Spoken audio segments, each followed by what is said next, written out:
The British royal family has never been short of drama, but few figures generate as much intrigue and controversy as Prince Andrew, Duke of York. Recently, whispers surrounding his situation at Wood Farm have reignited public fascination. Reports and royal watchers claim that Andrew has been resisting pressure to step away from the quiet Norfolk residence, sparking tensions behind palace walls. What should have been a quiet retreat has instead become the center of a royal standoff that many believe reflects deeper issues within the monarchy. For those who follow royal life closely, Wood Farm is no ordinary house. Nestled on the Sandringham estate, it was once a favorite retreat of Prince Philip, a place known for privacy and calm. Yet lately, the peaceful countryside setting has reportedly turned into the backdrop for an increasingly uncomfortable situation involving Andrew's continued presence there. Many royal observers believe Andrew views Wood Farm as one of the few places where he still has a sense of control and normality. Since stepping back from official royal duties, his public life has been dramatically restricted.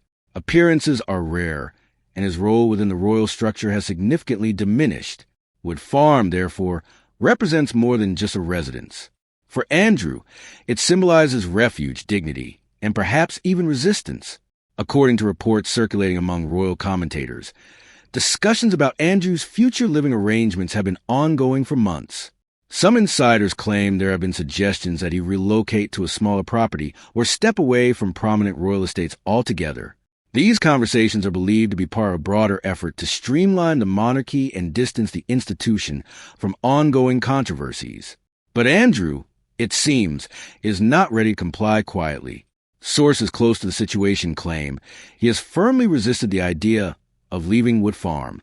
The resistance has reportedly created tension between Andrew and senior members of the royal household, who are trying to manage the monarchy's public image in an era where every move is scrutinized. Those familiar with royal dynamics say Andrew's refusal reflects both personal pride and a sense of injustice. From his perspective, Wood Farm is a private residence within a family estate. Supporters argue that he should not be forced out of a place where he has sought privacy after stepping away from royal duties. Yet critics see the situation differently. They argue that the monarchy must adapt to changing public expectations, and that continued association with controversial figures can harm the institution's reputation. The tension between these two perspectives has created a delicate balancing act inside the palace. Wood Farm itself has an interesting history. Unlike the grand main house at Sandringham, it is a modest 5-bedroom property surrounded by gardens and woodland. It became widely known when Prince Philip retired from public duties and chose to live there full-time. The house represented simplicity, independence, and a quieter royal lifestyle. When Andrew reportedly began spending extended time at Wood Farm, some believed it was simply a temporary arrangement. But as time passed, questions started to emerge about how permanent the situation might become. Royal watchers say the estate's management and senior palace advisors are now faced with a complicated dilemma. On one hand, they must respect family relationships and private arrangements. On the other, they are under constant pressure to protect the image of the monarchy, which relies heavily on public trust and perception. Behind the scenes, conversations about Andrew's future have reportedly become increasingly serious. Some believe the discussions are part of a larger effort to reshape the royal family for future, focusing on a smaller group of working royals. In that vision, Andrew no longer plays a role. Those who have followed Andrew's life know that stepping back from the spotlight has not been easy for him. Once considered one of the most prominent royal figures, he represented the monarchy around the world for decades. From trade missions to state events, Andrew maintained a high-profile presence on behalf of the crown. The sudden shift from active royal to near total privacy has been dramatic. For someone who spent much of his life at the center of royal activity, losing that position may have been deeply challenging. Some commentators believe this emotional adjustment could be part of the reason he is reluctant to leave Wood Farm. The property offers a sense of stability at a time when many aspects of his life have changed. Still, reports of what some have described as a royal standoff continue to circulate. Insiders claim Andrew has made it clear that he does not intend to leave easily, despite. Even when the media spotlight became uncomfortable, they rarely responded publicly. Instead, they focused on protecting their personal lives and continuing their work behind the scenes. That strategy may now be paying off. As the royal family enters a new era, many observers believe figures like Beatrice and Eugenie represent the future of a more flexible monarchy, a system where royals are not only ceremonial figures, but also active participants in modern professional and cultural life. Their secret, if it can be called that, may simply be patience. While others captured headlines, the sisters quietly built credibility, networks, and influence that are only now becoming visible. And that slow, deliberate approach may explain why they are suddenly gaining more attention. People are beginning to see that their story was never about avoiding the spotlight.